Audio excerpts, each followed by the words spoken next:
Hello, my friends. This is Say's night. As you can see, I've gotten myself a new mic for Christmas. And before I start with our story for the night, I would like to wish you all a Merry Christmas or Happy Holidays that you're saying. Well, here we go. Terracana by Arenas Ebenhardt, Chapter 10, A Day Off. A week had passed since I arrived in this world. I returned back to the castle after saving Lyra from the drunk man, and went to my room where I read up more on the L element before dinner. Luna kept glancing at me now and then. Blue Blood didn't show up. Celestia got word of my helping Lyra and thanked me. I spent most of my time at the training grounds, practicing my magic and swordsmanship. Shiny and I had our rematch, and he still beat me, though I did get 2 hits in. I finally managed to channel 3 elements at once, and the results spoke for themselves. My spells are stronger, but also consume a lot more mana as well. I'm going to have to focus on increasing my mana pool before trying to use 4 elements at once. I also found out those guards in their light blue armor are Blue Blood's personal guards, and the reason they glare at me is because I refused his offer. If they think they can intimidate me, they got another thing coming. Twilight managed to visit twice during the week, like she said she would. First time to see how I was getting along, and the second was to show Celestia a new spell she was working on, and to visit her folks and brother. She even got word from Lyra about what happened in that alley, and thanked me for helping her out as well as someone else named Bomb Bomb. I also noticed a lot of accidents had been happening around me, like a suit of armor falling over near me, where I almost got mauled by its halberd. There was also another time when the plotted plant almost hit me on the head, and the time when a maid was carrying cutlery for dinner and she tripped and all the utensils flew towards me, and only me, mainly the knives. I panicked and cast a stone wall spell to block the cutlery and destroy the marble floor in the process. The maid apologized to me while I apologized to Celestia. She said it was fine and instantly prepared the floor with her magic. I swear I saw a shadow of some kind escape under the kitchen door afterwards. I heard nothing from Blue Blood during the week, and I think that's a good thing. Luna has also been asking me to join her in the evenings more often as the week progressed. Same with Celestia, but during the mornings. We talk about each other and our worlds during breakfast and dinner, though Blue Blood has ordered his meals to be delivered to his office, saying he was too busy with paperwork.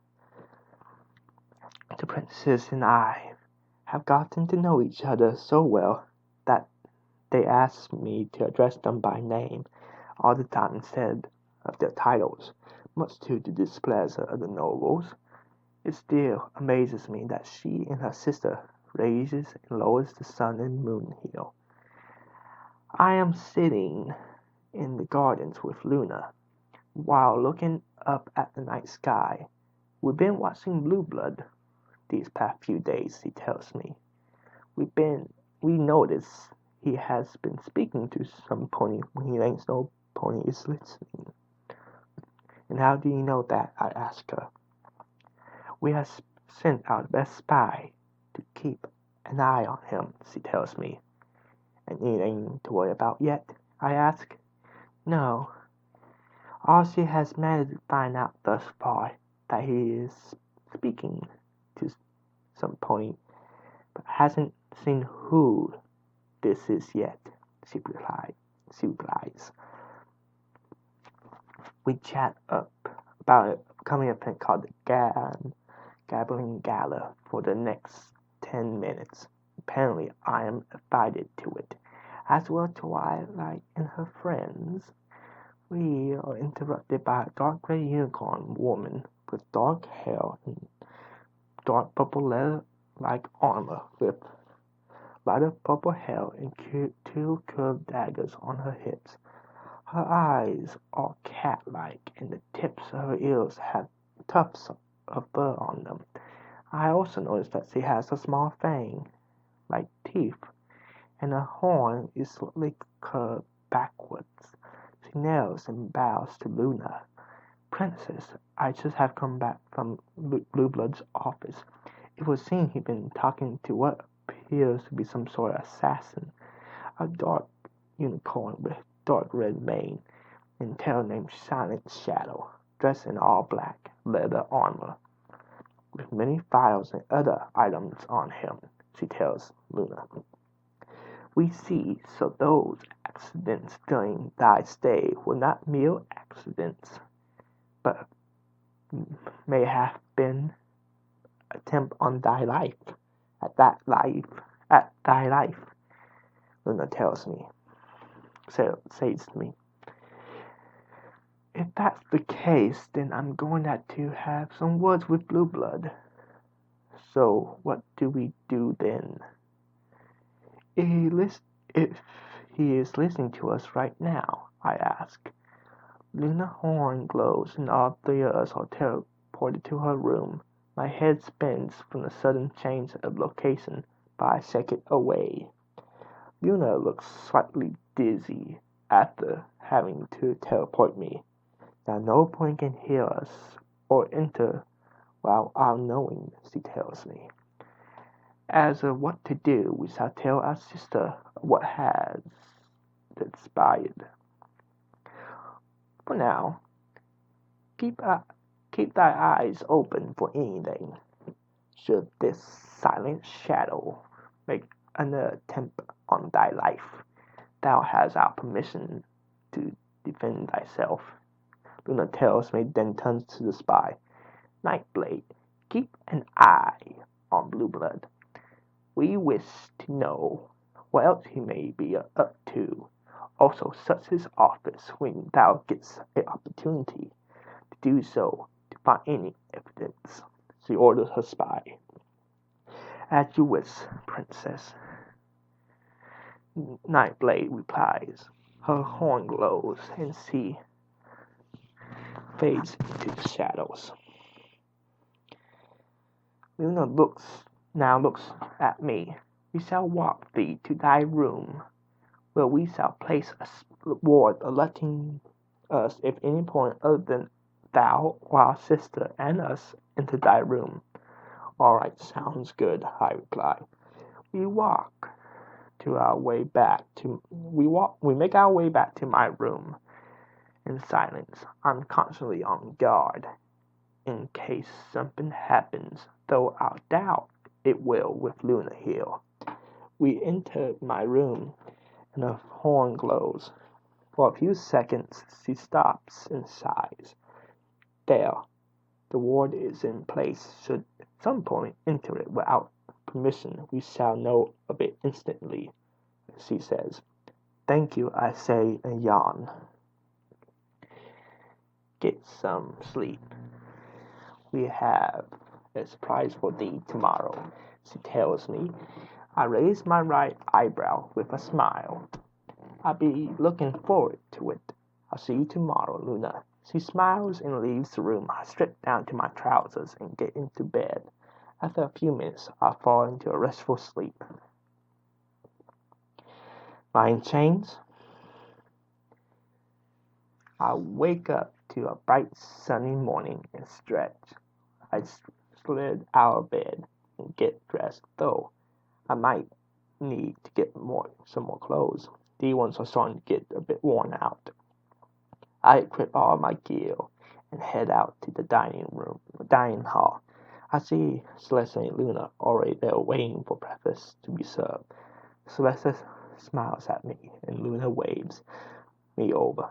I sit across from Luna, place my staff against the table beside me.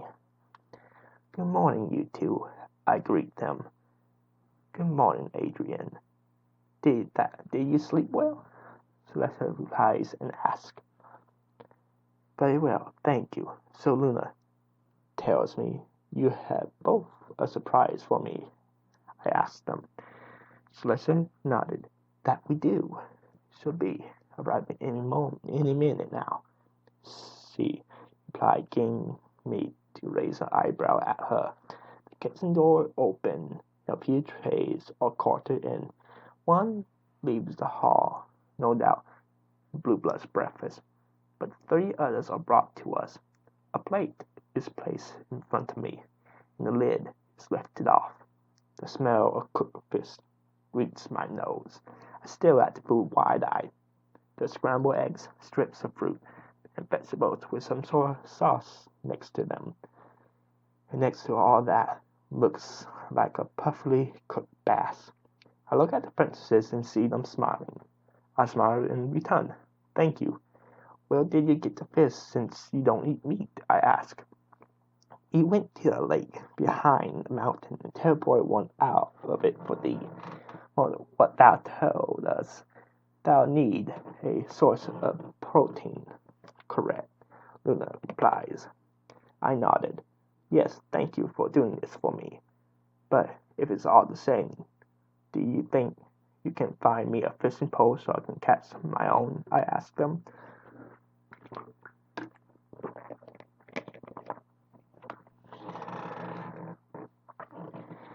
They look at each other, still smiling. I don't see why not. While we ponies don't eat fish for food, we do fish as sport and pastime. Celeste tells me, do you remember seeing a building next to the lake when we took the carriage from Ponyville to here? She asked me. I frowned and thought. I do recall seeing a cottage besides it. I think so. Why? I reply. This actually the Ponyville Fishing Club, Luna tells me. Huh, sounds like it could be fun. If I wanted to go, how will I get there? I asked and started eating. Some of the gods in shiny armor on their time off go down there to relax.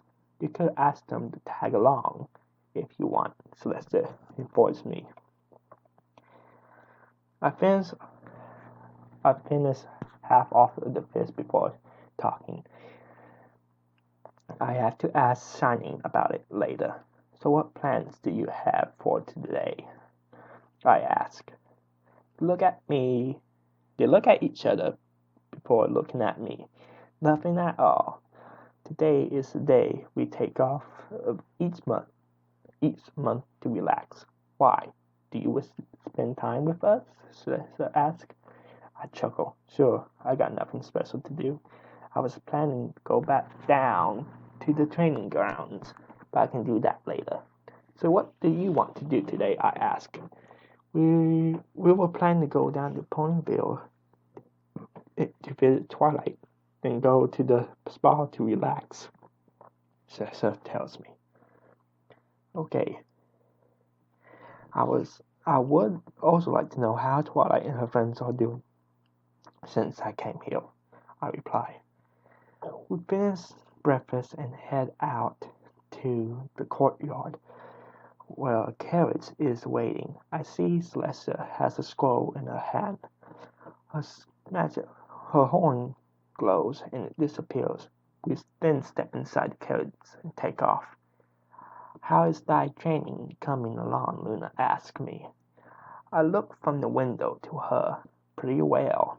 Shining is teaching me different sword styles while I'm learning more about my magic from the book. I replied. By the way, I remember you told me that Starswell was one of your greatest unicorns 1,000 years ago. So why do you have a book written by him about human magic? I asked them. Celeste sighed. He disappeared while trying to prevent a long-range teleportation spell. Unfortunately, he miscalculated and just vanished. We tried searching for him, but found nothing with your arrival. We guess he was teleported to your world and learnt about your magic, she replies. So I have a book that nearly 1,000 years old.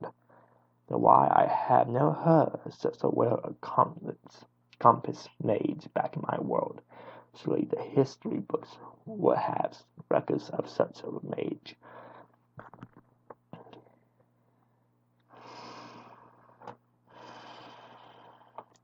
My thoughts are interrupted as we touch down in front of the library. Twilight, already outside with a small smile on her face. A white unicorn woman with indigo hair, wearing an elegant blue dress, is also standing beside her. I edge it first and hold my hand out to help the princesses out. They both giggle and thank me. Then they walk up to Twilight, and she bows to them. Oh my, what a gentle coat, the white unicorn says. Good morning, princesses. Good to see you, Twilight says and hugs Celestia. Good morning, Twilight. How you been lately? Celestia asks her. Pretty good. I've been getting closer to completing that new spell since I last showed you, she replies. I walked over to Spike, who just came out of the library. Hello, Spike. How you been? I asked him. Oh, hi, Adrian. Yeah, it's been quiet around here since you went to the castle, he tells me. How's Rainbow and Pinky doing? I ask. The usual, pranking the town. Pinky throwing parties and Rainbow's practicing her stunts, he replies. The white unicorn then holds her hand out, with the back facing me. Hello, darling. I am Rarity. I'm Ponyville's resident fashionista. She introduces herself. She sounds like the classy type. I lightly hold her hand and give a light kiss to the back of her hand. A pleasure to make your acquaintance, Miss Rarity. My name is Adrian Stormsword, I reply, and let go. I notice Spike frowning at me. Oh my, Celeste says while fanning herself with the other hand. A stallion with proper manners, she says and giggles. Twilight then taps me on the shoulder. Hello, Adrian. Still running around in your armor, I see. Is there a reason why you always keep it on? She asks. Hello, Twilight. And yes, I am. It's just a habit. I always wore it. I guess I'm just more comfortable with it than without, I reply. I see. So the princess tell me that you're here to join us at the spa, she asks. Rarity looks at me with raised eyebrows. I guess so. I have nothing important to do today, I tell her. Wonderful. Maybe you can tell me more about your world's magic while we're there, she says excitedly. I see Luna sniffling a giggle while Celeste is just smiling. Sure, I can tell you about the Kitsune, the elves, and the Aquatarian people's magic, I tell her. She has a large smile and starts pulling me towards the center of town. Then let's hurry. I want to hear it. I can't wait to hear it, she says. Luna is now laughing while Celeste is slightly giggling as they follow us. 2 guards also follow us, while the others stay by the carriage. Along the way, people are bowing down to the princesses, who smile and wave back at them. We arrive at a building with a 3-pointed dark pink tent-like roof. A sign of an elegant-looking woman posing hangs posing hangs above the door. We all enter and are greeted by two women who are the exact opposites of each other. One is light blue with pink hair, and the other is pink with light blue hair. "Welcome to our spa, your majesties. How can we be of service?" they ask at the same time. "We like the full treatment," Lessa replies. Why am I getting a bad feeling about this? And that has been chapter 10. If you haven't noticed, my voice is a little off. This is me trying to keep it as low as possible due to family. Good night and Merry Christmas.